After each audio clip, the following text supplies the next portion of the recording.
What's going on, everybody? Another episode of Nickel and Dimes coming at you. I'm Kale McBride here with Harry Hughes. Been a great week so far. Dropping another episode later on today, or tomorrow morning, early tomorrow morning.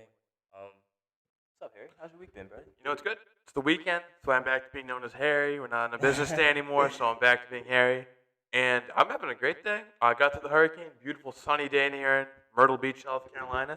So I got no complaints right now. Done for the school for the week. Yeah, done for school for the week. Yeah. Hurricane kind of rained on our party a little bit too hard this morning, but cleared up, made a beautiful day. Yeah. Unfortunately, though, it was not a great night last night for me, Harry. It was not. Very stressful night. You want to pick it up there? Let's pick it up there. I'll pick it up. The Giants lost another game, and there's another game that they probably should have won. You can throw right into the bin with the Commanders game. They had it. They actually did what Washington was doing to them week 2, and that's only kicking field goals. And you got to score touchdowns to beat the Cowboys, and they found out that last night. Yeah, that was just a frustrating game, Harry. And when I seen you today, one of the first things I said was, it felt like we got blown out last night. Like I walked away feeling frustrated to the extent of like as if it was 40-0 instead of a 5-point ball game. Yeah. It's just like it's so easy to fall into the what could have happened, what should have happened. Like, it's so easy to fall into hypotheticals, but we could really be sitting at 3-1 right now. Yeah, easily. We could really be at 3-1 right now, and we could be a team that's like on the brink of being elite if we just had little things, little big things. I can think of a big thing. I said little big things. Yeah. I would say little big things, and it's like I guess it is fair to say that quarterback is a big thing. I think that's a big thing. But that's where I was hinting at. That's where I was getting to. Everybody like just our quarterback play and the mediocrity of it. Like it's just so frustrating because we have weapons. We have like Dallas didn't have a sack last night. No. Dallas did not record. They had zero pressure. I thought the O-line looked great last night. There was some plays where I was talking to our friend Alex, who's a huge Giants fan, not to go with a Giant fan. That was terrible, but I said to him, like, wow, like, your O-line looks phenomenal. Like, you're shutting down these guys. Like, Andrew Thomas played an unbelievable game. He really shut down Micah for, like, a large part of the night. Obviously, Micah got hurt, but before that, he was running to that wall that is Andrew Thomas. And you look at Malik Neighbors, and, like, I don't even think it's crazy to say right now that he's a top 5 receiver in the league. At least, like, so far, he's playing like that. He's been unbelievable, and he's taken to this offense. You saw last year wasn't that good. I know Jones was out, but even the year before, just what he does to his passing game is he just puts so much juice in it. He's always open. When he's not open, he goes up and gets it. Yep. And he's exactly what they thought he was when they picked him 6th overall. And it's just Daniel Jones needs to be able to get the ball further down the field. That was my biggest takeaway from last night. I think I had 3 main takeaways from last night. Yeah. I think Dable could have called a better game last night. Mm-hmm. I think we should have been more aggressive in the play calling. I think Daniel Jones sucks, and I wouldn't say suck. I'm gonna get into that a little bit, but I wouldn't say sucks too much. But it's like it's like feels like we're close. Like we can grasp it. Yep, can't hold it. But it's like out of our reach right now. Yeah. Like I'm sorry, I just gotta touch on this Daniel Jones part. Get into it. Can I touch on this? It's your team. Can I touch on this? Air it out. The thing, why it's so frustrating is because my whole deal was, man, I really hope, like, I love that Neighbors is going off. But what I've been saying the most, Harry, I don't want him to go off to a certain extent to where he saves Daniel Jones' job. Yeah. And that's what I was scared of. And I'm also scared of Dable and Joe Shane being the scapegoats for the lack of play and the mediocrity of Daniel Jones. And because like last night and all this whole year through the first 4 games of the season, Brian Dable has been good at play calling, except for week 1. I say throughout last 3 games, play calling has been great. Play calling has been good. We're getting guys open. Guys are getting schemed open. It's just that guy that's throwing the ball. Yeah. And it's so frustrating because we could have won this game by 2 scores. Easily. We could have won this game by 2 scores. Defense played a lot better in the second half. The second half they locked in. Second half locked in a lot. Looked like a different team in the second half Yeah. on defense. our defense coordinator, I like the way he's calling games now. Yeah. He's doing a lot better in his play calling. Coaching is not the issue at all. But the problem is our quarterback. And people look at the box score. I went on Instagram after the game, just like every fan. Scrolling through the comments. People are calling for Dable's job. Why are you calling for Brian Dable to lose his job? It's not him. They're blinded by the dimes. If you watch the game, if you actually watch the game, not just look at the box score. The box score, Daniel Jones didn't have that bad of a game. 72.5% completion percentage, 281 yards. He did throw a pick. That was at the end of the game. That was on a Hail Mary. That's a garbage time pick. Box score says he doesn't play bad. But like I said, if you watch the game, it tells you all you need to know. First play I'm going to bring up. Free play. Trayvon Diggs, or Dallas defensive line jumps off sides. We get a free play. Trayvon Diggs stops playing halfway through the play. Darius Slayton's wide open down the middle of the field. Or not wide open, but has a couple steps on Trayvon Diggs. No safety over the top. If Daniel Jones puts this on the money, it's a touchdown.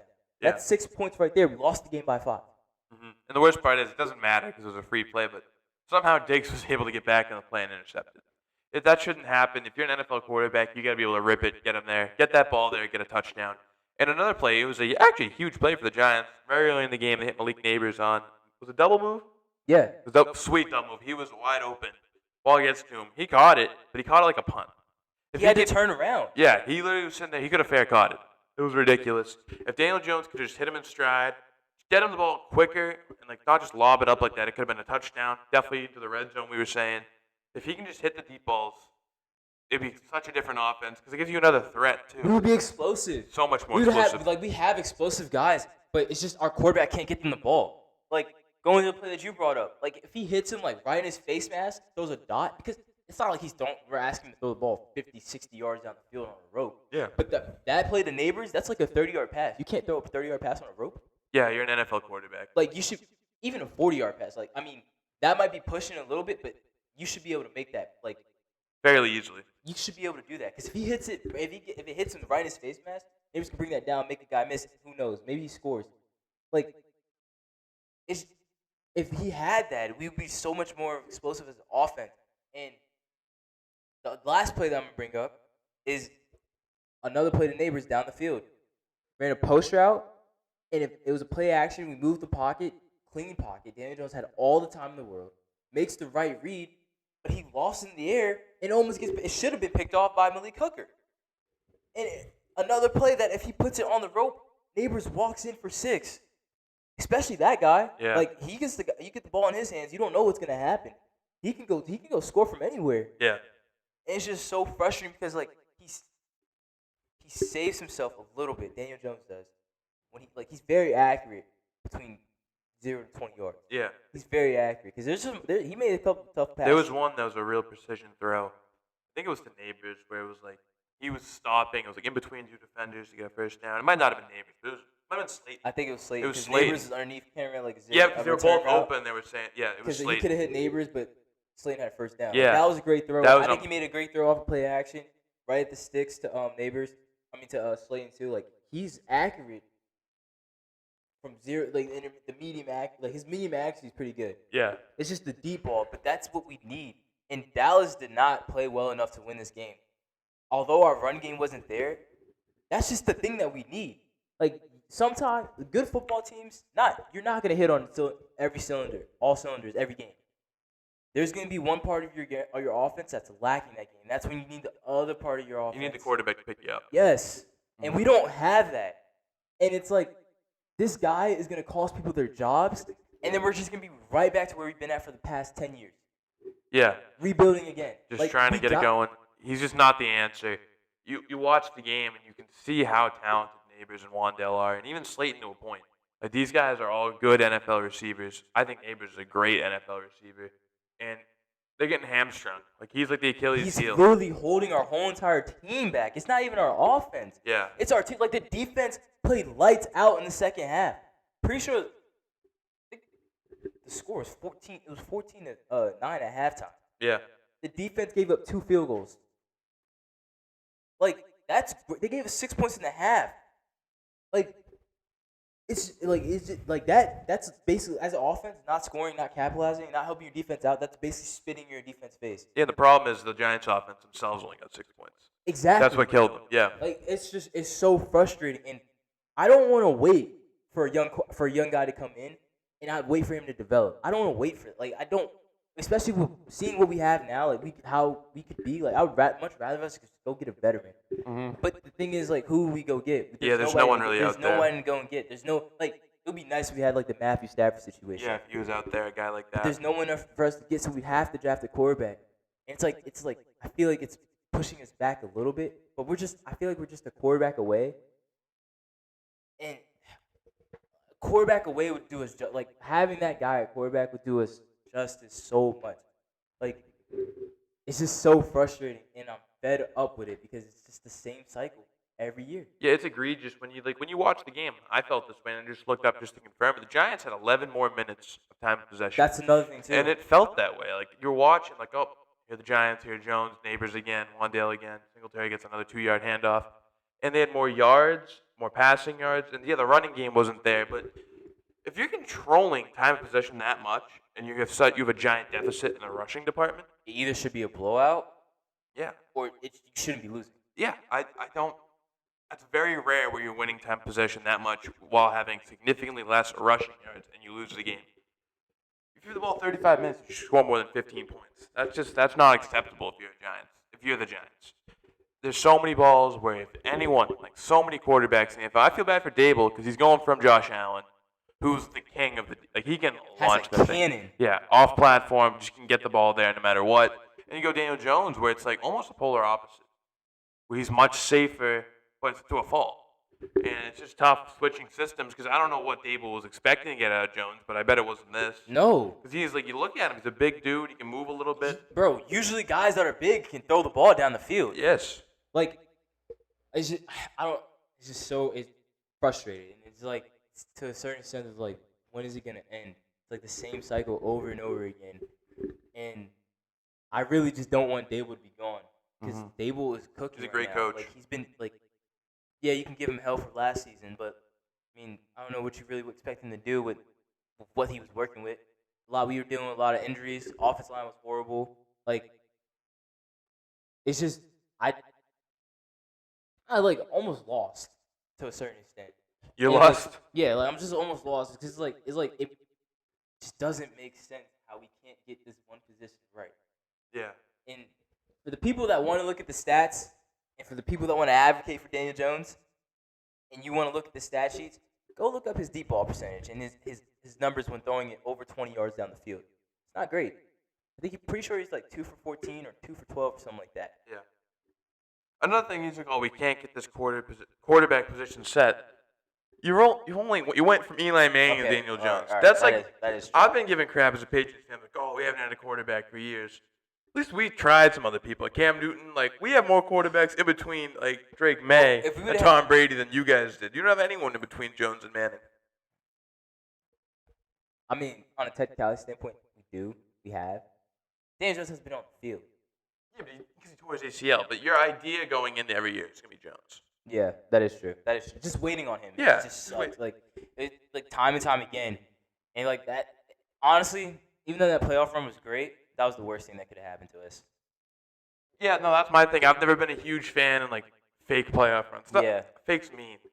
No, everyone knew when they were going to play the Eagles. Yeah, it wasn't going to be pretty, and it wasn't. They got their ass kicked. And Sirianni, God, I hate Sirianni. Don't even bring him. Yeah, he's awful. But like when you win the Vikings game, like yeah, sure, like beating Kirk Cousins isn't like the end all be all. Like that doesn't make you a contender. That happens all the time. Well, that was a Vikings team that started like 11-0 or something. Yeah, but it's still like it's Kirk Cousins in a big window, and that's a great win for the Giants. Something to be proud of. But as you're saying, it kind of screwed him over because now people are going to buy into Daniel Jones and the team way more. And they did. They did. And literally everything that transpired was we're buying in on Daniel Jones. Yep. And looking back at it, it's probably a mistake. The worst decision in the past couple of years. Yes, agreed. And now you're looking at this, and the Jaguars, I mean, they're probably feeling pretty similar to Trevor Lawrence. Now, he got his $200 million. Yeah. He got more than Jones did. And he hasn't won a game yet, so at least Jones gets a win this year. And their stats, they can buy themselves a couple years because they can scapegoat Doug Peterson. Yeah, but Dougie P. Yeah, but we can't let Dable walk out the door. I think or Dable's a Shane. better coach than Peterson. Yeah. Well, yeah, we cannot let them walk out the door. Just man, I feel like it's evident. I feel like Dable's also fed up too with Daniel Jones. I think he knows. I think they know. I think the organization knows. It's just Mark. Well, they clearly knew because on the Hard Knocks, you could hear them talking about it, like, oh, like they want to draft a quarterback. Just in the pressers, like right now, like after the games and stuff, like you can hear just the way he's talking about it. Like he knows. He knows it's over. He knows. Can I say one thing about Brian Dable though? Yeah, he looks great. He does. Lost much of the weight. He looks. Shout out Brian Dable. But it's gotta be because of the stress, bro. Like that's another thing too. Like the human aspect of it too. Like I would be so fit. I'd be like, damn, bro. Like I'm my guys are open. Like I'm doing my job. Yeah. It's just that he's not doing his job. Yeah, and you know what? To switch a little bit to the Cowboys, they shouldn't be that happy with this win. Hell no. No, and no, I guess winning on Thursday is always cool because you get a long week, but I don't think it's gonna be a really fun week of practice. No. They should have won this game. No, they looked bad. CeeDee Lamb looked great, and that's Dak looked okay. Dak looked okay, but CeeDee looked great, and then like Zeke Elliott, their leading rusher last night. Who was it? Their leading rusher last night was Rico Dowdle. Yeah. Rico Dowdle looked fine, whatever. The Cowboys, they didn't look good. No, they didn't. They got a real DB problem because Trayvon Diggs was getting cooked. I'm telling you. They need Bland back soon. They need him back fast because they don't have another corner outside of him. Their secondary isn't really all that. Like Jordan Lewis isn't anything. They still have no run game. I mean, they ran it well last night, but they still have an inconsistent run game. Yeah. And yeah, I definitely agree. The Cowboys should not be happy about this win. Their schedule's only gonna get harder. I think it's gonna be rough. But you can never dwell on beating a road opponent, a division opponent on the road on a primetime game. You know, it's like, yeah, was it ugly? But now you get a long week and you get to fix it a little bit. A win is a win. Especially against the Giants. It's a division team. That's something you should be proud of. But there's a lot to work on. This isn't a we're back game for Dallas. Oh, no. Which Jerry Jones probably thinks it is. He's probably wondering, like, how about them Cowboys? Jerry, but McCarthy knows, Dak knows, all those guys know that there's a lot of work to be done if they want to be what they're supposed to be. It's not looking that way right now. Yeah, it's not looking that way at all. And it'll be interesting to see how the Cowboys look going further down the road. I think they're going to continue to be a struggling team with the teams that they got to play. Yeah. But yeah, it'll be interesting to see. You know who else is struggling? Who's struggling, Harry? I mean, they must be struggling because the Giants are struggling, and the Giants won a game. Whoa, not too much. Who'd they beat? Not too much. They beat the Browns. The Cleveland Browns are struggling. They actually, both those teams, we just saying Dallas and New York, like, both those teams should kind of be, like, feeling like we got a lot to improve on. Yeah.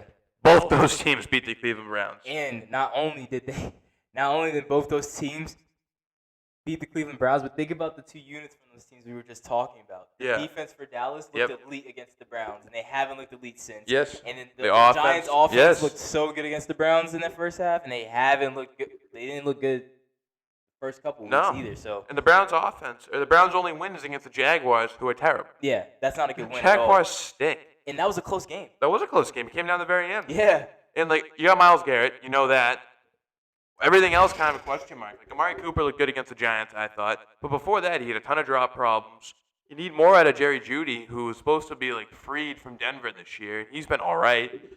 But the main problem is very similar to the Giants, but Daniel Jones is a much better person, I'd assume, than Deshaun Watson. Deshaun Watson, he's killing this team.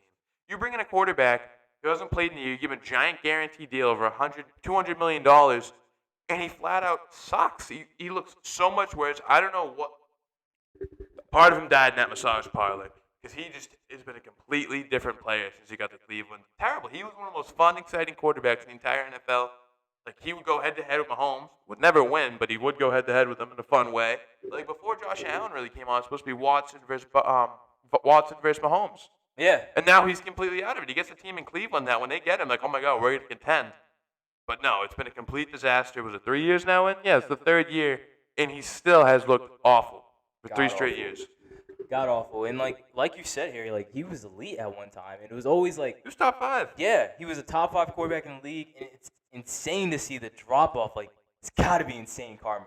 Like, if you don't believe in karma, go look at Deshaun Watson's stats before all the allegations and everything, and go look at him now. Hey. Like, karma's real. Karma's real. Karma's real, but the Browns got to Cleveland does something, man. Man, they got a black cat running around that organization, man. They just can never catch a break. It's like they were on the come up now. Yes. They get rid of their first round quarterback. Now he's playing great. He's balling out. And they paid $230 million or something like that for this guy. And this guy he's terrible. Horrible. He's like literally the worst quarterback in the league. Not only do they have horrible quarterback play, their line is injured and broken. Awful. Yes.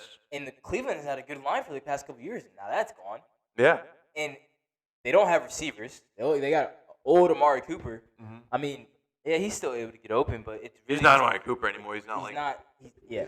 Probably lost a half a step or something. Yeah, and then outside of him, you can't win with just having one good wide receiver. Yeah, you got a bunch of busts basically running. You got Jerry Jeudy, Elijah Moore. Nice. You got Cedric Tillman out there. Like, we'll see what he is. By the way, real quick, a little side check. Guys who were great in college. Yeah, I knew I thought Elijah Moore was going to be a dog. I thought Jerry Jeudy was going to be sick. Dude. Was never my wide receiver one that year. Bro, his route running Justin Jefferson. His route running was insane. Yeah, he was a murderer at Alabama. He was so good. That receiving from Alabama. Dude, Tillman was nice at Tennessee, too. Yes, all those guys. Elijah Moore, he probably the dumbest flag in college football history. For those who don't know, he scored a game-winning. Yeah. Supposed to be was a game-tying touchdown against Mississippi State in the Egg Bowl when he's at Ole Miss, and he thought it'd be fun to go lie down like a dog and lift his leg up and pee. They flagged him. They missed the extra point, and they lost. Yeah. But Elijah Moore was sick at Ole Miss. Yeah. All those guys. So they got that going on for them. Yeah. And they all suck. Yeah. Their whole offense is. Jerome Ford's supposed to be good. I mean, that line you can't really run behind. So when poor Nick Chubb, who's one of the best running backs the past 5 years, he's going to show up and they think he's going to fix everything. He's coming off 2 major leg injuries. Yeah, and he's 20. How old is he now? Like 26 now? Yeah, which is ancient running back years. He's starting to age which now. Is nuts. He's starting to become an old man. And I don't see it getting any better for the Browns. It's going to be a long season, but I don't know. I like so many pieces on their defense too. Like their defense, they're kind of. Stay with me now. They're kind of like the Steelers in the sense of they got elite defense now. Yep. And they're in a window, such a tight window right now, because they got to capitalize on having this elite defense. But it's like there's no bright spot in their offense at all. And I think the big difference between them being 1-2 and the Steelers being 3-0 is I think Tomlin knows how to do a lot more with less than Stefanski does. I think Stefanski's a good coach, but I think Tomlin can rally the troops around like a not as talented team and get them to play a lot harder. That makes any sense? No. I'm totally there with you. Like, yeah. I think the sense of like these new coaches per se. Yeah. Mainly these offensive guys mm-hmm. are good at scheming and play calling, and they can also be good coaches in the motivational factor. But they're not as. I feel like Tomlin and defensive coaches. They bring it out. They bring it. They bring it out. Defense, you need that. Yep. Offense is it's based on what you have. Defense travels. Yeah. Yep. So, like Tomlin, especially like back in the day, coaches did you needed not like you could win with a good motivator and like just let someone else be your play calling. And Tomlin, like, he's one of those old school coaches. Like you get what I'm saying? Yeah, where I'm going with this? Yeah, he's like he's an all around guy, and like I don't think Stefanski like can. He can't work with much. Again, like a coach can only do so much to a certain extent. But like you said, like you kind of hit it on the nail on the head. Like Tomlin can do more with less than Stefanski can do. And another thing is, I'm seeing on your thing, Gaten Njoku, he's out. That was a big piece of their offense last year. Because people forget, when Joe Flacco was in, they were nice. Yeah. They were low-key lighting people up. Yeah. And it sucks because now you get back to your supposed to be franchise quarterback, and it looks like he's like the 38-year-old guy that's sent off the couch. They literally found Joe Flacco wherever he was doing with his family, being elite, whatever Joe Flacco does. They go, hey, Joe, you have to sling the ball for a few weeks. Watson's out for the year. Like, we don't know. Like, we might make the playoffs. We kind of need you. And he's like, yeah, I'll do it. He shows up. Ball is out. He played so well that he stole the comeback player of the year from a guy who died the year before. That's what he did. He came in there, Houston game in the regular season. He is airing this thing. Amari Cooper had like 300 yards. David Njoku, who was always a solid tight end, but he was drafted real high. He looked like the guy who was drafted in the first round. He was beasting out there. And then you look, and this was without Nick Chubb. It wasn't like, oh, well, Flacco came out there and like he could just like play action because everyone's scared of Chubb. The ball off 35 times he got. Or even just there wasn't even a threat of the play action because Chubb wasn't there. He came in with the same people around him, this whole crew, hell, Watson has more now with Judy. And if I go lit people up, it was dope. He's slinging that man. He was slinging that ball old man style. Like a different player from a different generation, which he is. And now you get your guy, like Watson, he can maybe still break a sack a game, but then when he breaks a sack, then what? When I was watching him play against the Giants, he wasn't just missing passes. He'd be looking for a guy on the sideline, and it's hitting the first row in the crowd. Like he's looked like he must have seen a ghost. He is so bad. What happened, bro? There's a year. Like Aaron Rodgers doesn't look that bad. He took a year off from football. Aaron Rodgers is 55 years old and is like high off drugs in a cabin. Tears his Achilles. They shoot him up in his ankle every freaking game. He's walking around there looking like a Jedi, and he still shows up and he balls out. And then you got this guy, Deshaun Watson's not even 30 yet, I don't think. No. Aaron Rodgers literally goes into cabins for days at a time without anything, just does ayahuasca, tries to find out who he is spiritually, and shows up and he still slings that pill. It doesn't make sense. It doesn't make any sense at all. I've never seen anything like this happen. It's like if, I don't even know the comparison. Bro, you know the movie Thunderstruck with Kevin Durant? Whose hand did he shake or whatever? Exactly, with the kid. Bro, it's like Deshaun Watson shook somebody's hand, and now he's that 40-year-old blue-collar worker who's out there playing stuck in the body of Deshaun Watson. Like, a good callback on that movie. Yeah? I love that movie. That was a great movie. Yeah. Kevin Durant was the man. Is the man. Dude, that was Shout out KD. Young KD, too. But, yeah, man. I mean, and their schedule doesn't get any better here. I mean, they got – I really – no, not even trying to hate. Like, I really don't see a maybe win till maybe Cincy, but that's like I trust Broncos more, like maybe getting a win the first week of December with the Broncos on the road, and then the Dolphins late in the year too. But like I think they can beat the Raiders. Raiders without Watson or Devontae Adams. Yeah, I think they could probably sneak this one, but Commanders, Eagles, like I could see them going on a losing streak here. And it's tough, and that division too. Like I don't exactly, and like I don't know, like as a GM, like this is where I would be stuck. I'd be like, dude, I don't know. It's a lot of it's guaranteed money too. You know what I'm saying too? Like, yeah, I'm going home every night, pouring me up a little something and drinking and thinking, man, because I don't know what am I supposed to do? Yeah, what's the plan? So you can't really trade. No one wants to trade Watson. All you cut him, you're gonna eat so much money. Yeah, let me cut him. All right, when I cut him. Well, now we're in salary cap deficit, so now I can't sign anybody. Hopefully, none of my rookie, if I go draft a guy, hopefully he doesn't turn into the next coming Jesus Christ within 3 years, because then now I'm going to have to go pay him. And if I don't have the money to pay him, and if I do squeak some money to pay him, well, now he's going to be screwed, because now I can't put in assets to the offensive line, defense, wide receivers. Like, it would be helpful if they had a little bit of bright spots, but they have none. Yeah, they have put themselves in a corner. They don't have a soul. It's all American Cleveland. They have put themselves so much in a deep hole of shit that I don't know if they can come in. Like, I think it's a combination of karma. They should have had they put all their chips in. They should have had something. You always need to have some type of backup plan or a scapegoat. Just something to fall back on. Yes. Because you were saying, oh yeah, Deshaun Watson, he must have karma. And I think Cleveland's doing the same thing for getting rid of Baker Mayfield. Everyone in Cleveland loved Baker. You know, he had a bad season, but like that was a Freddie Kitchens. Dude, why did they even get rid of Baker? Did he have I don't remember him having an atrocious more than 2 atrocious years maybe? Yeah. Or 1? Yeah. And Watson's on his 3rd. And so when you have the combination of Cleveland just screwing themselves out of Baker Mayfield and they bring in the worst person possible, it's like and player. Yeah, and player. Is he a worse person or player? I'm not sure. Watching him, it's like, dude, like quarterback's the one position where you can kind of play forever. It's not an age thing. He says he's lost all his mojo. I don't know what he was doing in that year off, but it definitely wasn't anything football related. No. And then Houston, they're loving life. You know, we got rid of this guy, and we got C.J. Stroud now. Like, they literally couldn't have made out any better. I mean, they were in SARS for 2 years. But yeah. 2 years goes by like that. Exactly. I feel for Cleveland fans, man. Yeah. They've been through it. They had the 2016 Cavs. That's it. That's what they got them. And then the Guardians are good this year. But like baseball, baseball, But they had LeBron James, so it couldn't be that bad. Yeah. Could be that bad. Yeah. New segment coming up today. Hope you're ready for it. Yeah, we're ready for it. Yeah. 2 truths and a lie. Basically, what's going to happen is I'm going to give Caleb 3 statements, and he's going to try to figure out what the lie is, and then vice versa. And we're going to try to do 2 each. Yeah. All right.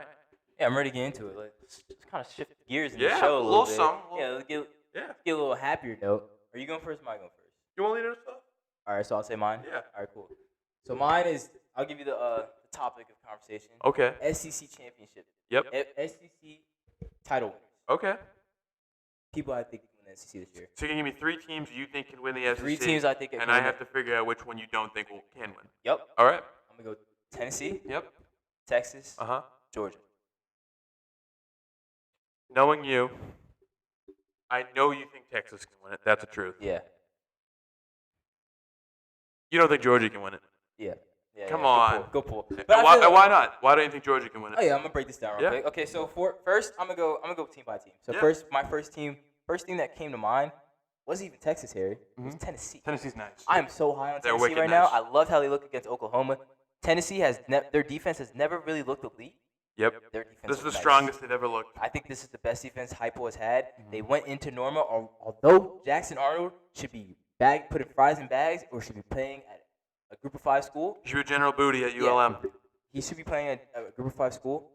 They made him look horrible, so much so that he lost his job. Yeah, he ain't even playing against Auburn anymore. He lost his job, and a freshman came in and looked better than him. And then Nico, bro. Yep. Nico puts the ball where it needs to be. His timing, anticipation, and his precision. Love it. Love all of it. And you know the thing about me, I love good play calls and I love good offense. And that's Hypo, man. Hypo has a good scheme going on. I'm all in on this Tennessee team. They were the first team that came to my mind. It wasn't even Texas. That's another thing. The vibes. That too. They're immaculate. That too. Team morale. Yep, is they're up. such a big thing. And they're up in Rocky Top in Texas. Machine. I'll keep that short and sweet. Yeah. Machine. Dogs. Trench is good. Haven't really skipped a beat without Quentin Ewers. Arch looks like he's the real deal. They got guys. They got the coach. Texas. Yeah. Georgia now. Yeah, let's hear it. This is the elephant in the room. So, if you guys tuned in early in the week, I picked Bama to beat Georgia this weekend. Yep. I also think Georgia's going to lose to Texas. Okay. I'm pretty sure that game is in Austin. Mm-hmm. Maybe. No, because the last time I said that. Yeah, it's in Georgia. It's in Athens. I still think, like I just said, Texas is everything that Georgia is, except for they have better quarterback play. Way better quarterback play. Even if it's not Quinn going in there, I trust Archie, or I trust Arch. Definitely don't trust Archie because Archie cannot move. What's the face? You trust Arch Manning more than Carson Beck right now? I was getting ready to get to Okay. that. I do think Arch can be rattled going to that atmosphere, but I think he could overcome it to a certain extent, not because of what he has, not because of his capabilities, but because of the team he has around him. I feel like Texas is made like Georgia, Yeah. where their quarterback doesn't have to be a superstar to an extent. Yeah. I think they do require a little bit more. Of course, because Quinn Ewers has to throw a sick one every once in a while. Because of the offense they run. Yeah, because Sark. Yeah, Sark getting just after the it. offense. He would have to change the game plan, Yeah. especially if Arch is showing that he's struggling. He would have to change the game plan. You would have to put the run more into it with Arch because he can use his legs too. That's what I'm saying. Yeah, correct. Yeah. So you would have to change the scheme a little bit. But Georgia, though, not high on Georgia. I probably sound like a Georgia hater, but I'm not a Georgia hater. You're definitely a Georgia hater. I'm not a Georgia hater. Okay. I'm just a truth teller. Uh-huh. I tell it how it is. Yeah. I'll tell you a joke, but I won't tell you a lie. Like You Georgia, are. That's the segment. Well, for the segment, yes. But Georgia. We're literally talking about your lie as we speak. Okay. I know. I'm busting you know, balls. Continue. But nah, like Georgia, I think Georgia's definitely a good team. Yeah. But I wouldn't be surprised if they do win the SEC. I wouldn't be surprised if they're in the game. Yeah. I'm not saying they won't even be in the game, the title game, but I just think. The SEC is the best conference too. Yeah. I think there's better teams. You can be an elite team in the SEC without winning the conference. Yes. Correct. And I think Georgia is just the bottom feeder of the title contenders in the SEC. I think that's very fair. And I just like these teams more than Georgia, and I can't get that Kentucky game out of my head, Harry. I gotta see how they look this weekend. Maybe how they look this weekend Change it. can change it, but as of right now, that Kentucky game replay is just playing in my head, and it's playing. And it was ugly. I can't unsee that. I love Kirby. I would play for Kirby Smart. I'm pretty sure I said I would. Yeah. When we did that segment the other day, I would play for Kirby Smart. I love his style of coaching. It's just at some point in time, coaches can only do so much. Correct.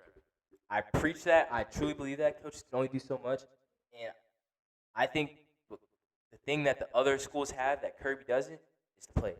Yep. So, I digress, but All right. See how good I was able to sniff that out? Yeah. Let's see if I can stump you a I little feel bit like here. yours is gonna be hard. You know what? Mine's the first one. It's all Celtic orientated. Ew. Let's go bleed the green on this one. Ew. What do you think the lie is? The Boston Celtics will win the championship. This is what I think. It's two truths and a lie. Jason Tatum will win MVP. And Jaylen Brown will be at minimum second team All NBA. Which one do you think the lie is? Jaylen Brown was gonna win MVP of the. What was the last one? Jaylen Brown will be at bare minimum second team All NBA. Wait, run through all three of them again. The Boston Celtics will win the NBA championship. Yeah. Jason Tatum will win his first MVP, and Jaylen Brown will be a minimum second team All NBA player. Jaylen Brown. Wrong. Is it? You don't think the it's gotta be Tatum then? It's gotta be the Tatum one. I do not think Jason Tatum will win MVP this year. Okay, all right. I was gonna say, Yeah. I low key for a second I had a brain fart because I thought you said you don't think the Celtics are gonna go back to back. I for sure think that, but I do not. That's so crazy, but okay. That's crazy. Well, not so. It's crazy, not but so crazy. Like every single betting outlet ever would tell you they're the favorite. just hop off it, bro. That's my favorite Just team. hop off. If it was like me, Please like get off of it. you wouldn't Just get hop it. off of it. You wouldn't get it. You wouldn't get it. Just hop You off haven't. of it. You don't know what it's like at the parade. Just hop off. It's But very fun. why do you think Jason Tatum's not gonna win MVP this year? Because we're such a good team. I think there's so many pieces around him that like there's so many mouths to feed basically, and Right. like we just won, and like a lot of people are like, oh, he's gonna be all fired up because he didn't like play at the Olympics, he didn't win Finals MVP. I don't think that really matters to him. I think this team has their goal is set to win the championship, and they're not an individual team. No, they're not. They never have been. As much as people, I will give you guys credit real quick. Because as much as people in the media try to say, oh, like, who is it? Who's really the star? Is it Jalen? Is it Jalen's team or is it Jason's team? Yeah. They don't care about that. They've been trying for the last 8 Ever since years. they've been here. Ever since Jason Tatum was drafted, they've been trying to pry those two apart. And, usually it works. They got Shaq and Kobe to pry apart. Yep. Like, everyone, like, even, like, KD and Curry was only there a few Bron years. and D-Wade. Yeah, like, it's remarkable that they've been able to play so long together. And they're signed as max deals, both of them, right now. So it's going to be the foreseeable future. But, yeah, I just don't see Tatum winning the MVP, especially when you look around the league. Like, Luka's going to put up better statistical numbers. Yeah. They're going to be gross. Embiid, if he stays healthy, is going to put up gross numbers. Jokic, I don't know why the MVP voters love him, so that's going to be tough to get him off that train.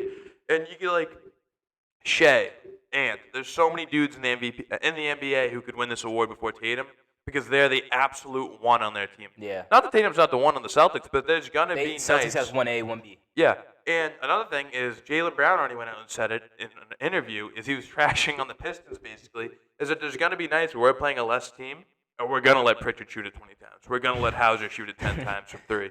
So I don't think Tatum will win MVP this year, and I'm fine with that. Jaylen Brown, I think he can be a second-team All-NBA player more. He looks wicked. Like, I've seen the stuff from training camp. He's motivated. He's there a week earlier. He looks bigger, too. He's jacked right now. Not that he was ever small. He's always been a strong guy. But I think he got much more slighted by the Olympic thing than Tatum did. And I think a lot of people still hate Jaylen Brown because a lot of people, like, oh, he won Finals MVP, but that's about it. And the Eastern Conference MVP, they don't think he deserved it because Tatum had better raw numbers. But Jaylen Brown was huge when it came down to, like, playing Luka. Jaylen Brown was the Finals MVP last year. A lot of people don't think he deserved it, especially in the Boston media giving him crap. And that Olympics thing is nuts. Yeah.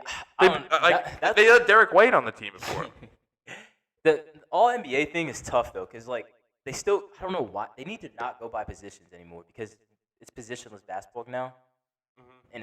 And I feel like it's more positionless basketball. Like, the reason why I think they should just put – I thought they did get rid of it. Do they? I thought they still went by position. I know for the defensive team they got rid of it. Do they? Yeah. Because no. I think defensive team they did, but I don't think they did for All-NBA. Let me think what the All-First team was. It was Jokic, Tatum, Luka, Shea. I can't think of the last one. Me either. Probably Jokic, or you said Jokic. Yeah. I know it's definitely Jokic, Tatum, Shea, and Luka. Well, those are two guards right there, Luka and Shea, and then Tatum's a wing. Yep. And Jokic is center, and then you just need There's probably another wing. So it's probably I think it's still by that, it's I know for the defensive team, it's not. For the sake of this, we're gonna say it's still position. Correct. It's still position. It goes by position, but I think if it was positionless, I think it would help him because he's a guard. He's listed as a guard, right? No, he's a forward. He's a wing. Because the starting line be a Holiday and White. Oh yeah, Tatum does play. Tatum's the four. Yeah. Okay, so all right, so we'll. I was gonna say as a guard. I thought he was listed as a guard because I would say as a guard, it's tough. That's tough. I think as a forward, he's all NBA. You got Brunson in the East, and then Halliburton maybe, but I think he's making over both of them. But it's really all the West guards that. The West is just loaded with like Luka, Curry, Shea, and. But I could. All right, him being a wing, I think gives him a good shot. I think he'll average like 26 points a game this year. Yeah. I think he can do that pretty easily. I think he averaged more than Braun. I think he can average more than. And he's gonna be like a really good team. The Lakers are gonna win like 40 games probably. Yeah. And that's like if they don't, LeBron will be the MVP. Well, it's not even like shitting on the Lakers either. It's just they have to play every team in the West 4 times. Exactly. So I think the wins, and I think Jaylen Brown's locked in. Yeah. So I think he can definitely make second team at the bare minimum. I don't think first team. I think second team's probably where he's gonna end up. And yeah, I think the Celtics can win the championship. I like that. Yeah, that's my first one. That's my first one. Good. I like that. And I stumped you, so I'm happy. Yeah, you did. See if you can get me on this one. All right, so my next topic is best quarterbacks of all time. Yeah. All right. Or no, best quarterbacks of the early 2000s. Okay. Okay. So Mahomes is on here. Okay. All right. So like before the 2010s. Yes. All right. Yeah. Mid 2010s. Before mid 2010s. But before Mahomes. Yes. Okay. Before the Mahomes era. Okay. All right. Great. So I got Brady. Yep. Rodgers. Peyton. Manning. Yeah. Those are the top 3. Which one's the lie? Mm-hmm. Peyton Manning. Aaron Rodgers. I did Aaron Rodgers. You think Aaron Rodgers is not in the top 3? Yeah, I don't. Who do you have in instead of him? Yeah. I'm lying like hell. I'm lying so hard right now. It's actually Peyton Manning, so you got it right. You could just say Drew Brees too. That would be the next guy. Well, I was gonna say Drew Brees instead of Peyton. Yeah, I agree with that. I think Peyton Manning, like, he's a dome merchant. I think that's where I'm going with this. I'm not a big Peyton Manning guy, but why? Well, because you're a Patriots fan. That kind of makes sense. I mean, I'm not saying that because you have a reason to hate Peyton Manning. Yeah. But that you got like. Yeah, it's Brady's biggest rival. Yeah. And then why would you ever fear him? You guys always beat him. Yeah, you want to get into why you think that? Yeah. So. From the outside, from the NFC. I'm kind of mad though because I ain't stump you. I ain't stump you on any of these. But I took out Peyton because Peyton never really won the big game. Never really beat Tom like that. Nope. He has 1 Super Bowl. Mm-hmm. His biggest rival could never really beat him. 2 Super Bowls. 2 Super Bowls, you're right. My bad. One of them is like a corpse though. Yeah. One of them, Von Miller, won him a Super Bowl. Exactly. Yep. So, Brady just never. I mean, Peyton just never. He could never really beat Tom. Yeah. Especially early in Indy. And then it's hard because I don't want to shit on Peyton, but there was a certain. I feel like he capped out of his his talent capped out at a certain point. Mm-hmm. Rodgers is a different story because I feel like Rodgers just had. Although Rodgers also never really run the big game like that, he has 1 Super Bowl, but he never really consistently win in the playoffs. Yeah. I feel like Rodgers. Some of the losses weren't on him. No, I think Rodgers might be the most talented quarterback ever.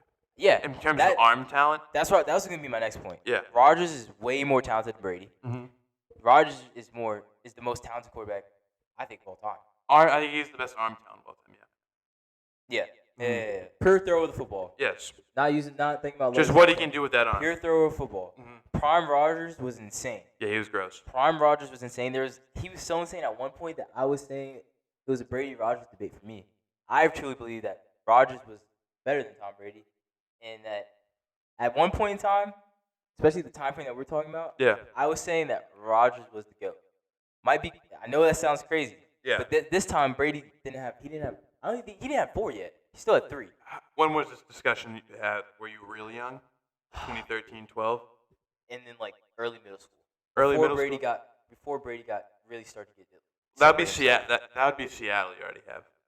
So it's 4 already. I think a lot of it's that era really did Rodgers in because he would lose to the Seahawks team. Yeah. Then Brady beat him the next week. Or he'd lose to the Falcons team. Brady beat him in the Super Bowl. That happened twice. Yeah, I feel like he would just catch unfortunate breaks. and sometimes it wouldn't always be on him. Like for example, the NFC championship game against Tom 2014? Brady. No, against Tom Oh, Brady. yeah. I know this is kind of out of the era that I'm talking Yeah. about, but if you look at that game necessarily wasn't really on Rodgers. I feel like a lot of like the last play of Scotty Miller that Tom Brady threw, that was just defense. That was defense coordinator and defense. Kevin King. Yes. What is he getting up to? That was just a total momentum swing. But like I said, I think Rodgers is, like we both said, I think Rodgers is the most talented quarterback of all time. Yeah. I don't think Peyton is really.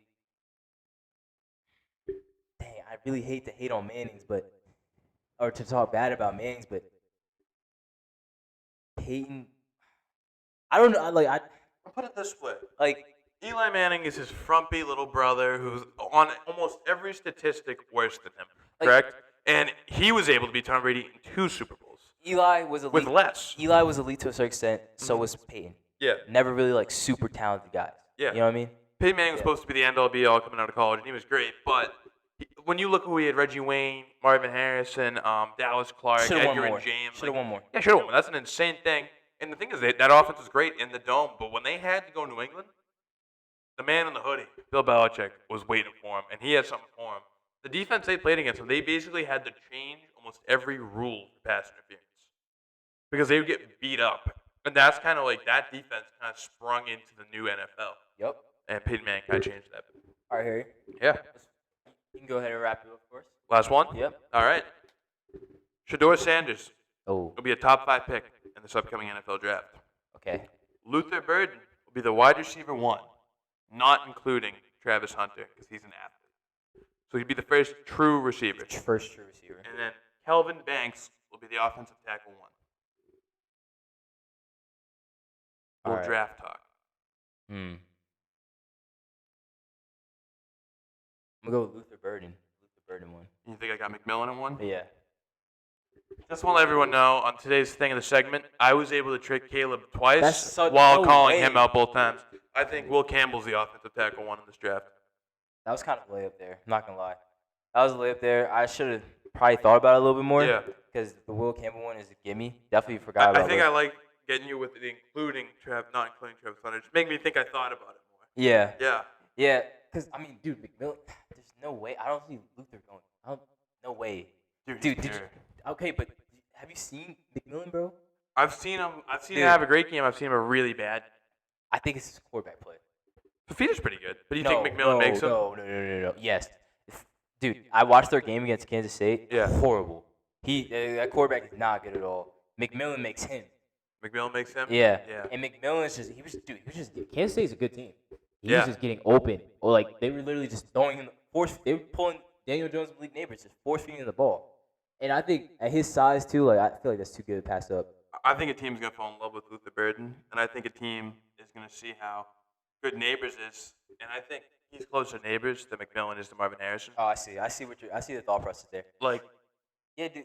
I see what your thought process. The tackles kind of stumped me up though. I'm not really a big offensive line guy. I know, it was like a little tricky with it. I only know Banks and Will Campbell, but I think Will Campbell's going to be really good. I think if the Patriots are picking like 3rd, I think they'll grab him. Yeah. Something like that. I like that. We definitely got to add that in more. Yeah, I think hopefully you guys enjoyed that because I had fun doing that one. Yeah, I had a little less fun though. I'm going to try to stump you next time. Yeah, bring it. We can hold a little record on. Yeah, all right. Next segment we're going on to is we're going to do NBA award predictions. Spoiler alert, I don't think Jason Tatum's winning the MVP, so he won't be my pick. But yeah, we'll start with the MVP. Caleb, who's your MVP? The 2025? 24-25 NBA season. All right, before we do MVPs, yeah. What act are we doing? We're doing MVPs? Yeah. Defensive Player of the Year? Yep. Go ahead and explain.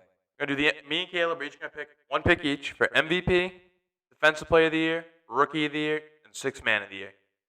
All right. Yep. Sounds good to me. Yeah. All right, so first MVP. Yep. I'm going to go Shea Gilgeous-Alexander. From the Thunder. From the Thunder. I can see it. I think he's going to win MVP this year. I think the Thunder have a lot to prove this year. I think they're going to come back pissed off from the way that they ended things last season. I think they're coming with vengeance. I think they're a very motivated team. I think Shea is going to average right around near 30. Yep. That's easy for him, I thought about Luka. I thought long and hard about Luka, but I think I'm going to go Shea. I think I'm excited to see what this Thunder team is going to look like. I think they're going to be the 1 seed in the West again. Okay. I'm going to take the man you said. I'm going to take Luka Doncic as my MVP this year. his stats are just stupid. Yeah, dude. Like, you can't average like 35, like 8 and 10 for years and not win an MVP. Coming off losing the finals, maybe he'll come back a little more driven. Because a lot of times he starts off the year maybe a little overweight, kind of just like playing ball, and he locks in around like February.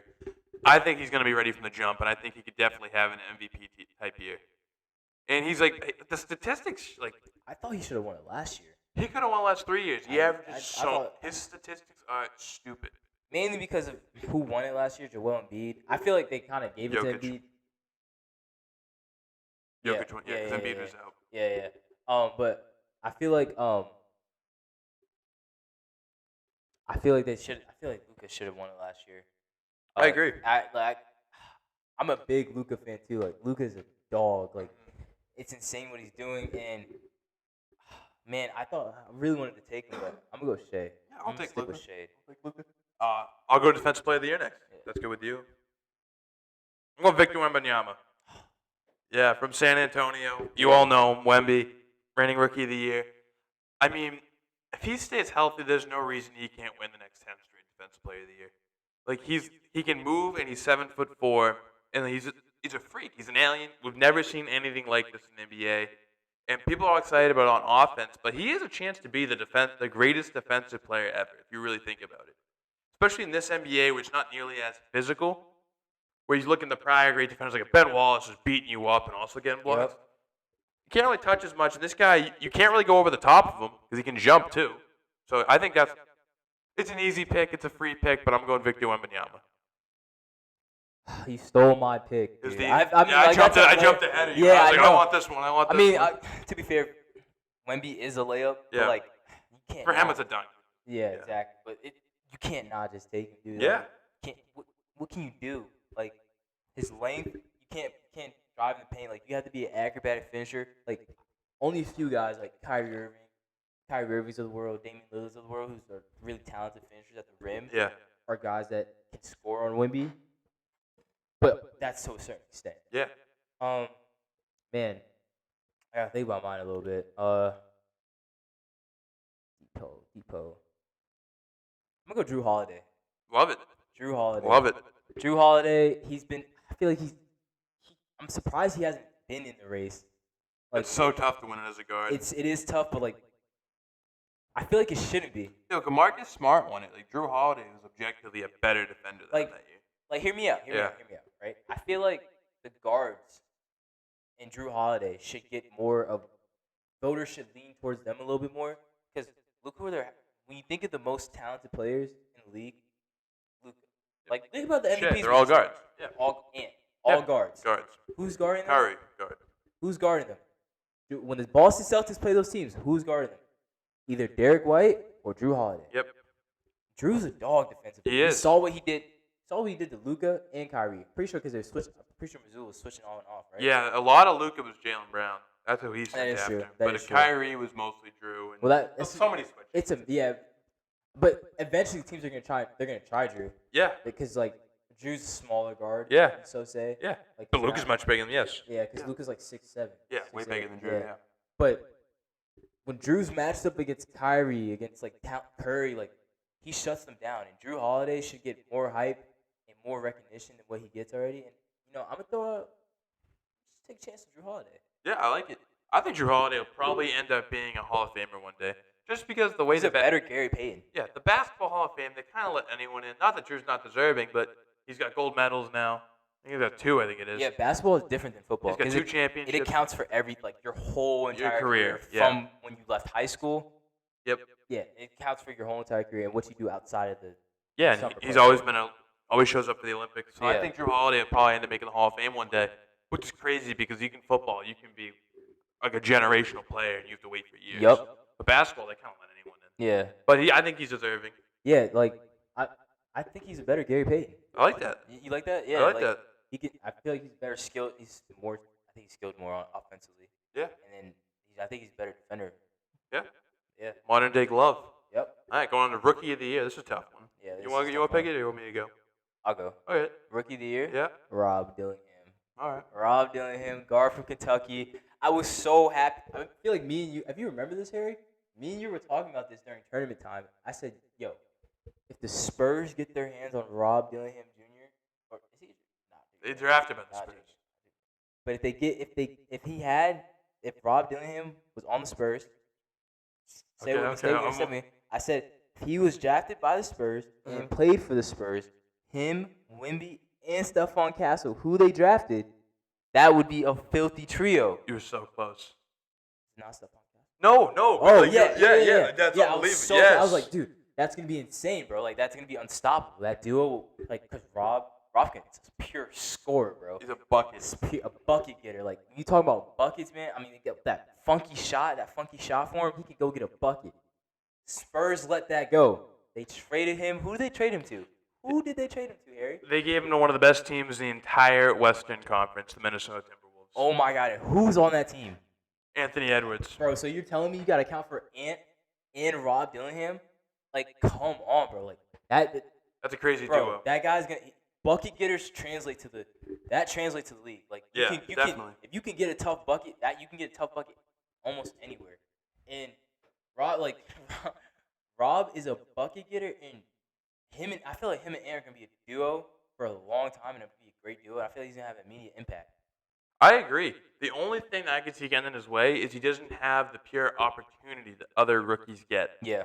Because obviously Ant's going to get his shots, Cat's going to get his shots, and you think about it, they got Mike Conley. I'm not sure he even starts over Mike Conley. Nah, he's going to be coming off the bench. Yeah. So you look at that, he could definitely be one of the best players in this draft coming out, but the opportunity's tough because you don't really see a top rookie that often go to a contending team. Yeah. Because you look at all the other guys, like Sarr in Washington, he's going to be getting looks. Yeah. They got no one, but he's terrible. Yeah, he was so bad in Summer League. I know it's Summer League, doesn't mean that much. But it means something. Yeah. It means a little something. Definitely means something. Yeah, my pick. Yeah. It's actually, I'm mad that I'm making it, but because I don't even really like the player. I think it's going to be down in Memphis. And I'm going to go with Zach Edey. They draft him in the lottery. They're going to play him. And he might just put up 12 and 10. Maybe. That's best case scenario. And I don't know what else, I don't think it's that crazy if rookies coming in. If they play him a lot, because he looked really good in Summer League. He was running down the floor. I don't know. I just don't like Zach Edey. No, I hate Zach. I don't like his game. It's awful to watch. It's brain rot. It's basketball brain rot. It's just it's not skill. It's like you can play sad music in the background when it's going on. It's not skill at all. Not even getting past it. It could be a boring. You could be a boring. Drew Timmy he wasn't exciting necessarily, but he was a good basketball player. He was exciting. You think so? If you respect the post, that's what I'm saying. Yeah, it was fun. When you talk about exciting, you think of a bucket getter like Rob. Yeah, or an Anthony Edwards. Yeah, exactly. That's exciting. But when you back to the basket, shimmy, shake, hook, that's not really exciting. That's old school basketball. Yeah, that's not appreciated anymore. That was Drew Timmy. Zach Edey, his back to the basket, but he's not doing anything. He does nothing. He just goes up. He just goes up with it. And I don't know if that's sustainable in the NBA. I feel like I don't know how strong Zach Edey is either. I don't think he's I feel like he can get.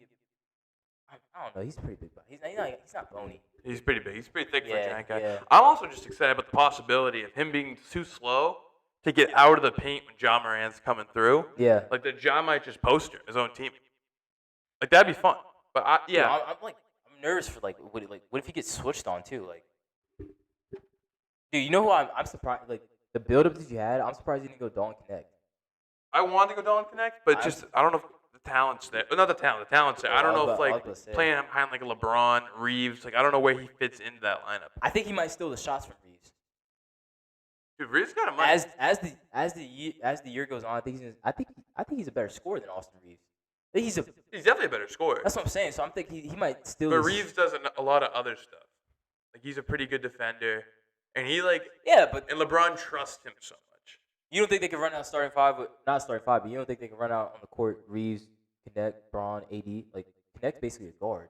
Yeah, he is a guard. Yeah, he's a big shooting guard. There's two guards. Yeah, I think they definitely could. Run Braun at point. Yeah, they will run Braun. Braun's gonna run the points. You can put Connect and Reeves out there on the floor, just have Reeves defend, be the primary defender. Yeah, that can happen. That's what I'm saying. So yeah, I can see the vision with that. Yeah. Yeah, I was thinking about going Connect too, but I mean, there's great Great selections. You go Jared McCain too. Jared McCain is bad. But I don't think he wins Rookie of the Year in Philly.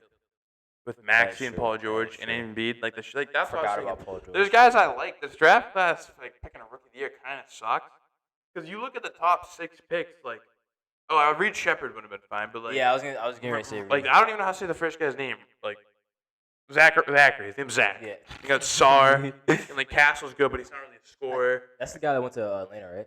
Yeah. Yeah. And like, who could you even tell me who the 6th pick was? Who the Charlotte Hornets picked with their 6th pick? I'm looking at the draft where it's T. Saloon. No clue who that is. No one knows who that is. You could be a diehard Hornets fan, you probably don't even know who that is. Clue in the world. Yeah, so that's kind of why I was like, oh, I don't really know. Yeah. But lastly, 6th man of the year. 6th man of the year. Yeah, 6th man of the year. I'm thinking, geez, who do I want? I'm listening to a lot of Celtics interviews. Going back to the green. I'm going Peyton Pritchard. Peyton Pritchard's going to get a lot more opportunity this year, I think. It looks that way. Holiday's getting older. I think they're going to rest him a few more games. Same with Derek White. He might get some rest. And you're going to give Peyton Pritchard a much bigger opportunity. And we've seen the precedent. Malcolm Brogdon was on the Celtics just 2 years ago and won 6th man of the year. So they are willing to open it up and let someone else like come off the bench and get their looks. And Peyton Pritchard, we all know he's money from half court. But at the end of the year, when we're playing in games that don't matter, he's always good for a quick, like, one random game will put up 30. I'm like, oh, man, Pritchard can really hoop. And a lot of people saw him in the playoffs this year just launching half-court shots. I don't know how that happens. It happened like 5 times. It's lucky. It's not luck. Lucky's 2 times. Lucky.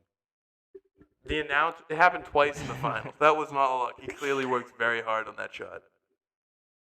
It was electric. It was a fire. That ended the finals. It did. I brought us up to like 25 going in the half. Derek White start? Derek White starts, yeah. It's Holiday, White, Brown, Tatum, Porzingis, and then if Porzingis is out, Horford goes in.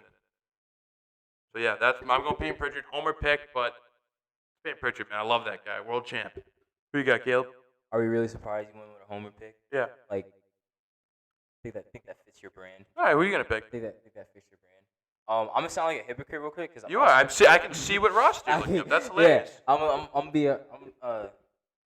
be a little bit of a hypocrite here. I'm gonna go 6th man of the year.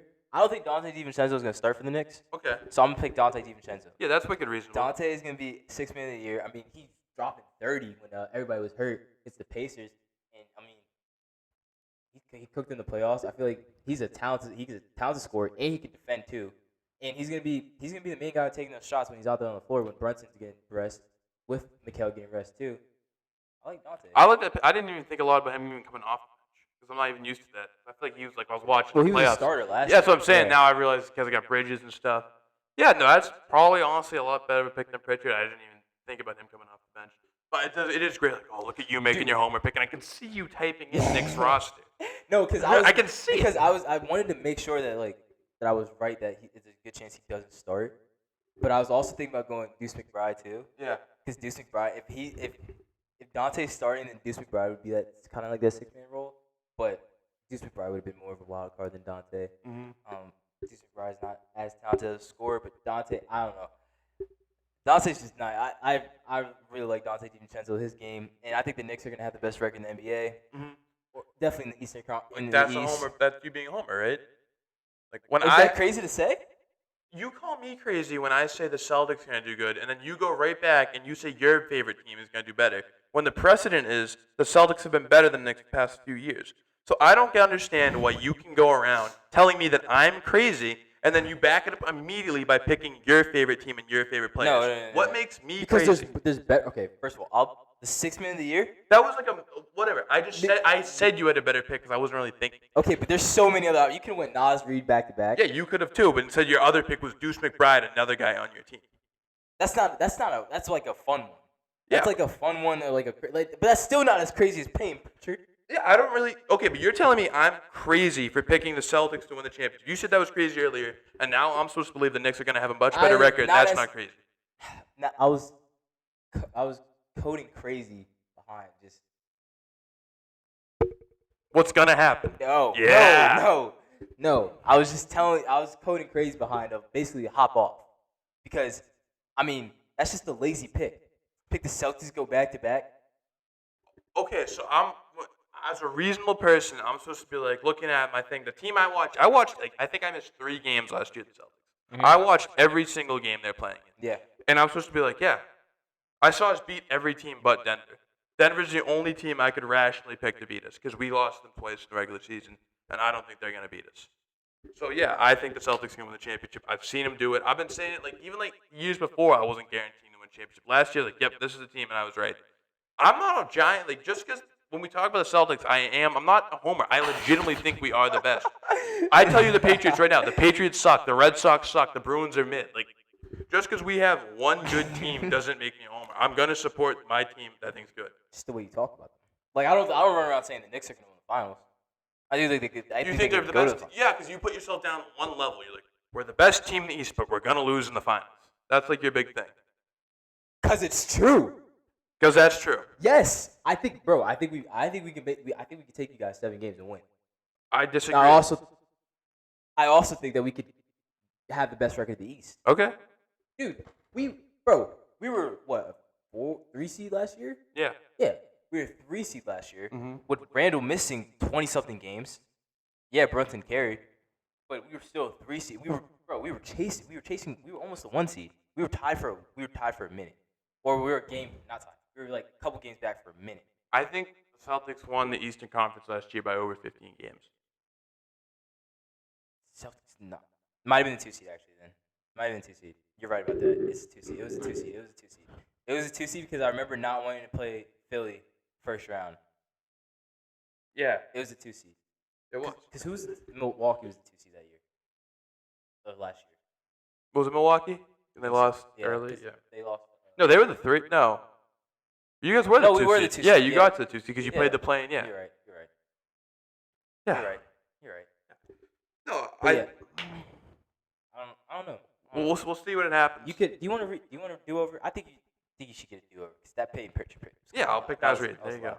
What? That's even lousier. I don't really care. I don't like. Fine, let me go by every NBA team and see their 6 best players. You could. Let me think. Who's on a good team? I want to pick someone for the Mavs. I don't even know their 6. Like Josh Green, but he's not gonna be the 6th man of the year. Like, you know what? I'll take Terry Rozier down in Miami. I think he could score like 15 points a game. I think that's reasonable. Right. I don't think that's that crazy. That's a fair pick. Those are lousy. After you ruined your good segment with the 2 truths and a lie, and you just made a two lousy picks. What was my other lousy pick? After I gave you. I gave you a redo, you just made a lousy decision. Okay, because I'm not thinking like lazy. Okay, how is Terry Rozier that lazy? Lazy. Terry Rozier's fine. I said to Terry. Yeah, Terry's fine. But then before that, my MVP pick was fine. My defensive player of the year pick was fine. Like, it's fine. Not that big of a deal. That was a gimme. Yeah, okay, so that's my thing. I get criticized just because it's the easy option doesn't make it not the best option. You want yourself to think a little bit, you know? I should have went through everyone's roster. Maybe it'll be Gary Trent or something. You know, do your homework, Gary. Come in prepared. Come in prepared to work. No, Gary. That's what got me on the rookie of the year thing. I wasn't even looking. I was saying, who even went in this draft? I was like Zach Edey went. Zach Edey's fine. Right, let's finish up this war on the NBA. Just do your homework, man. Long shots of the week. Long shots. Bringing it back. It's here already. It's here. Already. We've reached Friday again. Want to explain what long shots is one more time? Yeah, we're gonna pick 3 games, mostly college football. We think could be giant upsets, and it's gonna be a team that's almost a double-digit underdog, but about a touchdown underdog. Pick 3 teams each. Why we think they can pull it off? Or not really why, but why you think the team that's supposed to win might lose. If that makes any more sense. Just who you got getting it done. I'll start. I think Miami could possibly lose to Virginia Tech at home or in Miami. Very similar to last year. I'm kind of just going off what happened last year. Miami started out 4-0, looked good. Big home favorites to Georgia Tech. They lose. And I think this Miami team is very different. You got Cam Ward. But just the fact that it lined up that similar, 4-0, great start. You're playing an ACC school that ends with Tech at home. I think it's a recipe for disaster. So I think Virginia Tech can take down Miami. I like that. Definitely different. It's a completely different Miami team. Yeah, different Miami team. But I like that. Yeah. I like it. My first long shot of the week is going to be Northern Illinois. They're taking on. My computer is moving really slow, but I forget who they're playing. I think they're playing. Dang, I'm blanking right now. But NIU. Yeah, NIU. They're I think they're touchdown dogs against. I think they're on the road too, which is why they're Probably that game was like Toledo or something. No, they're playing a bigger school. Are they? That's why I picked them. Oh, I got it pulled up. You got it? Yeah. Oh, Northern Illinois is at NC State. Okay. NC State's missing. I don't think Grayson McCall's playing. I think he's hurt. No, I don't think he is either. He's out for a little bit. Still, he's hurt. They're still 7.5-point dogs, I think. I believe. Man, talk about doing homework, man. That came to bite me in the butt, man. Yep, I have all mine written down prepared. They're 8.5-point underdogs to NC State. You already see them walk in so much trap to take it over in Notre Dame. That was the top 5 team in the country. Yep. NC State is not Notre Dame. No, they aren't. Northern Illinois is a good team. Good, they got a good coach. He gets them boys ready to play, as they've shown it already. Yeah. I think they can get another big win here in NC State, in Raleigh. All right, I think that's wicked respectable. My next one, going with the Stanford Cardinal. Come down to Clemson and beat the Clemson Tigers. Ooh. I really like what Stanford has going on with the receiver. I like Alec Ayomanor. I think he could be potentially be a first-round pick at receiver. Okay. He's the one who lit up Colorado last year, specifically Travis Hunter. Went to high school in the Massachusetts area, Deerfield, so Shout show a out. little local love. But, I think Stanford is a lot better than people think they are. And I think Clemson is just, like, they're holding on, like, name, image, or likeness of God. Like, that's whole Dabo's whole thing. Yeah. And I don't know. I think Clemson's shaky. I don't think Klubnik's that good. Like, they've looked great ever since the Georgia loss. Mm-hmm. But it's Clemson. They're bound to bounce back to do something dumb. Yeah. And it's an ACC opponent, I think it's actually the conference opener for them. So I wouldn't be surprised if they blew it. They're 17-point favorites. It's very unlikely. Oh. But I can see it. Who knows? Just I don't know. I see it. Just Clemson messing up. It could be a close game. Just being buffoons. Yeah. So, you got Stanford going into Death Valley. Yep. Fake Death Valley. Fake Death. Yeah, you're right. Thank you for The Church of Death Valley. Yes, How about that? I like that. I'm in. Lead pastor. And Howard's Dabo. Rock. Yeah. What's up with it? They I take don't the know. stupid bus. It takes like 5 why do minutes. they take a? Why is there not like a? I don't understand. It's all for show. It's like a 2-minute walk. Like, Dabo. dude, Dabo. What a boon. Dabo. Dude, just get with the times. Yeah. Bro. Wake up. Use the transfer portal. Good old pastor, God-fearing man. Yeah, go off here, man. Jesus. What do you got for your next one, All Kim? right, my next dog is gonna be Coach Prime and his boys down in Colorado. They're traveling to Central Florida. They're 14.5-point dogs. I think that's kind of crazy. 14.5. That's very disrespectful. 14, like, It's KJ Jefferson? come on now. Yeah, he's not that good. Yeah, like, I mean, that UCF team is good. I think a couple weeks ago they took a last-second touchdown and beat TCU. Yeah. A little shaky. TCU hasn't been what they were 2 years ago. No. Colorado's coming off a big win, a nice morale booster win, and Shadur and no Shiloh, but Shadur and Travis are coming ready to go. It's just all about that defense and that line, just how they play. They gotta get But strong. Colorado's comfortable in the shootout. Yeah, if points are gonna be scored, that's right. Colorado's happy. That's what I'm saying. Like, I don't like 14-point dogs. Like, Yeah. I think Vegas is trying to A little more respect. Well, I don't know, because you would think if you're a casual gambler for like Vegas, like Yeah. you would think that they'd make the line like less, because people are gonna want to bet on Colorado, because Yeah. that's the name that catches everyone's eye. So I think this is interesting. I would not be surprised at all. Colorado pulls it off. Yeah, Great I can see pick. this being like a 45-50 game or something like that. Well, that'd be fun. I Yeah. think we deserve that too. as Dude, people. that would be like a prime, like a shootout. That would be amazing. Yeah. Yeah, that's my second dog of the week. All right, I'll end it off. Last one. Crazy now. It used to be a Pac-12 matchup. Now we're in the Big 12. I got Arizona going into Utah, touchdown underdogs, and I got them beating the Utes. Oh. I got talk about Teratoa McMillan. I think he's gonna have a huge game. And I'm not sure if Cam Rising's playing. If he's not, Isaac Wilson, little brother of Zach Yeah, I was Wilson. gonna say, is Isaac starting? Yes, he started last few weeks since Cam Rising's been out. Cam Rising, Good, bro. It's Bro's just- freaking 30. give it up already. Dude, please leave. Dude, he's like the old guy, like at the YMCA or like even at the UREC hooping. Like, bro, how are you still in college? Leave, bro. He's like the guy at the He's- college bars. Look Dude. out and you see a guy like, ooh, Is he- it's not Parents Weekend. Why are you here, boss why, man? why are you here, I buddy? don't like you. I don't leave. He was on his second PhD. Yeah, Leave, exactly. bro. Please. Cam Rising needs to give it up, and just for the sport, I want Arizona to beat him. I don't want to have to watch Cam Rising Like, he anymore. started college when I was a freshman in high school. Yeah, literally. I'm almost done with college. Yeah, we're on our way out. Get out, bro. Yeah, Leave. hey, you've done your part. Yeah, so that's my last one for America. We need Arizona to beat Utah because I think everyone's getting kind of sick of Cam Rising. Yeah. The point of this segment here is long shots. Yeah, we're just throwing it out there. The little guys that may have a glimpse chance Yep. that we would like to see. Yes. So my final long shot of the week, South Alabama traveling to the real Death Valley. Yeah. You personally, as an LSU fan, I mean, I know you got to fear this. I know you got to fear this offense a little bit. Yeah. Harold Perkins is out for Forever. the year. LSU's defense better than last year, but that's not saying a whole lot. Not saying a whole lot. And this South Alabama team, Harry, they scored 80 points a game. They scored 87 points a couple weeks ago. Went to App State last week, dropped 48.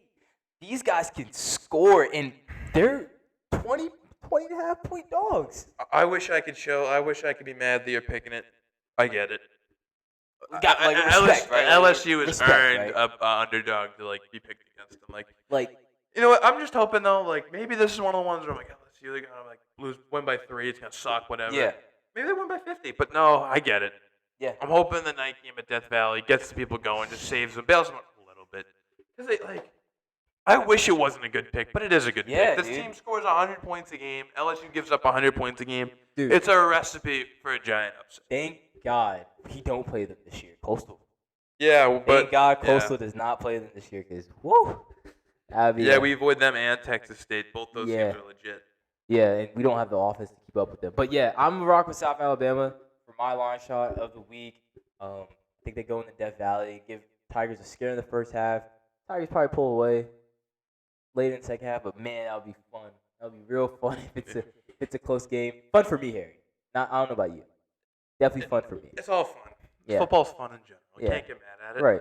It's a game. Right. It's just a game. Just a game. Games are fun. So next time LSU has a bad loss, or next time Patriots look horrible, I'm going to tell you it's just a game, Harry. I told myself that when the Patriots lose. You can talk to any of my roommates out there. Patriots, you know what? It's a game. Yeah. I don't get mad about it anymore. Yeah. I got mad when I was 15. 21 now. Right. So I'm grown man. I'm chilling. You matured. I'm trying. Proud of you, man. All right, well, that'll end up another great episode. Nickel and Dimes. Thank you guys for all listening. Thanks for Ryan producing it all. Shout out Ryan. Yeah, no. Hope everyone has a great weekend. Go enjoy some football. Go enjoy the warm weather if you got it. We're done with the hurricane, so we're gonna go enjoy the sun now. Goodbye.